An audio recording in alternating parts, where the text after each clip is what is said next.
आईने गुजरा हुआ वक्त नहीं बताया करते, तस्वीरें ही अतीत को बयां करती हैं। ये देखो कामना, इन तस्वीरों में तुम कितनी दुखी लग रही हो। तुम्हारे बेटे के कुआं पूजन की तस्वीरें, ये तुम्हारी बेटी की ये तस्वीर कैसी एक तरफ को खड़ी है, तुम्हारी गोद को तरसती और तुम भी उसे कलेजे से लगाने को बेकरार। आज तुम वही अतीत दोहरा रही हो। शायद तुम भूल गई हो कि तुम्हारे साथ क्या हुआ। वही सब आज तुम अपनी बहू के साथ कर रही हो। दीदी, क्या सास बनते ही मन इतना बदल जाता है कि जो अपने साथ हुआ वही आने वाली के साथ दोहराया जाए। आज अपनी छोटी बहन स्वाति और पति सोमेश की बात सुनकर कामना अंदर तक कांप गई। सोचते सोचते वो अतीत के गलियारों में पहुंच गई। जब उसकी शादी सोमेश से हुई और वो दुल्हन बनकर इस घर में आई, अम्मा जी को तो जैसे बहुओं से नफरत ही थी। उस पर उसकी शादी बिना लेन देन के होने के कारण अम्मा जी को पहले दिन से ही नहीं भाती थी। बहुत जल्दी ही कामना ने पूरे घर की जिम्मेदारी अपने ऊपर ले ली। 6 महीने बाद जब कामना ने खुशखबरी दी तो अम्मा जी ने दाई से मिलकर लड़का होने की दवाई दिलवाई। गांव में अल्ट्रासाउंड की सुविधा तो थी नहीं। दाई ने ही अपने हिसाब से अम्मा जी से कहा, बधाई हो अम्मा जी, बहू को लड़का ही पैदा होगा। उस दिन से अम्मा जी उसके साथ थोड़ा ठीक से पेश आने लगी। इन सब बातों से कामना को बहुत दुख होता, लेकिन वो कुछ नहीं कर पा रही थी। नियत समय पर कामना ने सुंदर से बेटी को जन्म दिया। अम्मा जी ने तो पूरा घर सिर पर उठा लिया। दाई तो डर के मारे अम्मा जी के सामने ही नहीं आई। अम्मा जी तो उस नवजात को अनाथ आश्रम छोड़ने चल दी थी। उस दिन किसी तरह हिम्मत करके सोमेश ने अम्मा जी के हाथ पैर जोड़े। अम्मा जी ने सोमेश की बात तो मान ली, लेकिन अपने ही बच्ची घर में पराई बन गई। 2 साल बाद कामना के पैर फिर भारी हुए। इस बार अम्मा जी ने पहले ही कह दिया, जो आपके भी लौंडिया को जन्म दिया तो अपना बोरिया बिस्तर बांध लीजो। कामना हर समय डरी रहती।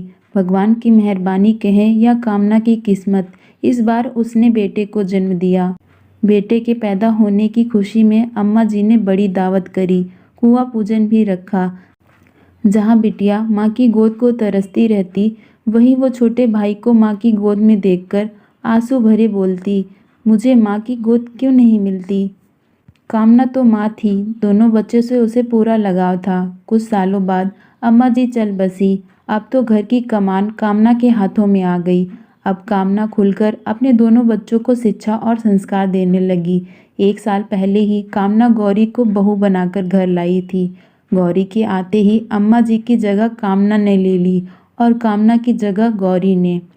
अब कामना अपनी बहू के साथ उसी तरह व्यवहार करने लगी जैसा उसकी सास ने उसके साथ किया था।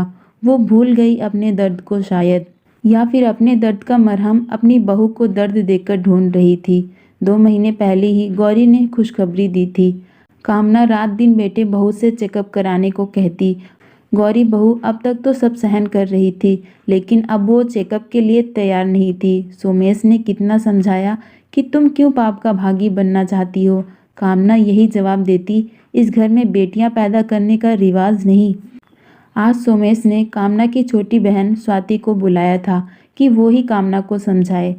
स्वाति ने आते ही कामना के सामने उस समय की कुछ तस्वीरें रखी, जिनमें उनके चेहरे की वो उदासी उस मुस्कान से भी नहीं छुप रही थी जो उन्होंने जमाने के लिए अपने चेहरे पर चिपका रखी थी। देखो दीदी, याद आया वो समय जब आप अम्मा जी के जुल्मों से परेशान थी। अपनी बच्ची को प्यार न दे पाने का कितना दुख था आपको। आप यही कहती थी कि मैं अपनी बहू को ऐसे दुख नहीं दूंगी, और अब आप भी वो ही कर रही हैं जो अम्मा जी ने आपके साथ किया। क्या सास बनते ही सभी औरतें ऐसी हो जाती हैं। कामना, आईने गुजरा हुआ वक्त नहीं बताते। ये तो तुम्हारे दिल पर ही लिखा है कि तुम क्या थी और क्या हो गई हो। तुम्हारे इस रूप को देखकर कोई नहीं कहेगा कि तुमने क्या सहा है।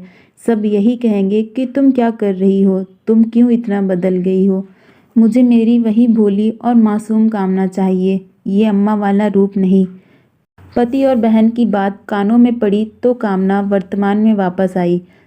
शायद जो कुछ मेरे साथ हुआ वो मैं औरत की नियति समझ बैठी थी। मुझसे गलती हो गई जो मैंने ये समझा कि बहू तो होती ही है सास की जायज़ नाजायज़ बात मानने के लिए। मुझे माफ़ कर दो। आप दोनों ने मेरी आंखें खोल दी। मेरा घर टूटने बिखरने से बचा लिया। मैं आज ही गौरी बहू से भी माफ़ी मांग लूँगी। कामना की बात सुनकर सोमेश के दिल को बहुत सुकून पहुंचा। वो कामना को गले लगाकर बोले, मुझे मेरी कामना वापस मिल गई, मुझे और कुछ नहीं चाहिए। कामना भी सोमेश के सीने से लगकर अपनी आदत की माफ़ी मांगी और बोली कि मैं इस उम्र में भी बहू के साथ बहू बनकर रहूंगी और अपने पुराने दिनों को फिर से जीऊंगी। आज आपने मेरे अतीत से मेरा पुनर्मिलन करा दिया। कामना गौरी के कमरे की ओर चल दी उससे पुनर्मिलन करने के लिए। दोस्तों, मेरी इस कहानी को अपना अनमोल समय देने के लिए आपका बहुत बहुत शुक्रिया। कहानी अच्छी लगी हो तो प्लीज़ वीडियो को लाइक एंड चैनल को सब्सक्राइब कर दीजिए।